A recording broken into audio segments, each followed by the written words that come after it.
Magandang araw sa inyong lahat. Ako nga po pala si Janwin Anobling at tatalakayin natin ngayon ang pagkikipag-ugnayan ng mga sinaunang Pilipino sa Tsina at Arabo. Simulan na natin. Panimula. Bago pa man dumating ang mga Espanyol, ang mga sinaunang Pilipino ay mayroon ng aktibong pakikipagkalakalan sa iba't ibang bansa sa Asya, kabilang na ang Tsina at ang mga bansang Arabo. Ang kalakalang ito ay nagbigay daan sa pag-unlad ng kabuhayan, kultura at pagkikipag-ugnayan ng mga Pilipino sa ibang lahi. At ngayon, tutunghayan natin ang pagkikipagkalakalan sa Tsina. Ang mga mangangalakal na Tsino ay dumating sa Pilipinas upang makipagpalitan ng produkto. Nagdala sila ng porselana, seda, alahas at iba pang mamahaling kalakal. Bilang kapalit, nagbenta ang mga Pilipino ng ginto, perlas, pagkit at iba pang likas na yaman dito sa ating mundo.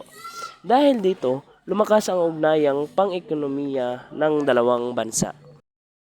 Ngayon, dumapo naman tayo sa pagkikipag-ugnayan ng mga Arabo. Dumating naman ang mga Arabo mangangalakal sa katimugang bahagi ng Pilipinas.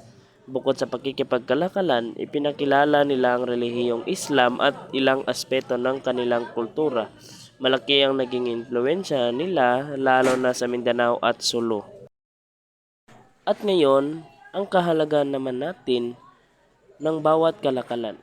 Ang kalakalan sa Tsina at Arabo ay nakatulong sa pag-unlad ng ekonomiya ng sinaunang Pilipinas. Nagkaroon din ng pagpapalitan ng kaalaman, teknolohiya, kaugalian at paniniwala na nagpayaman sa kulturang Pilipino.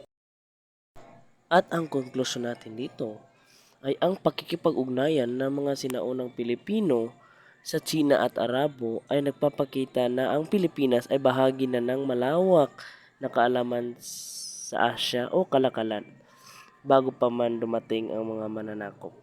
Ang mga ugnayang ito ay may mahalagang ambag sa paghubog ng kasaysayan at kultura ng bansa. At dyan lang po nagtatapos ang ating kasaysayan. Maraming salamat sa panonood.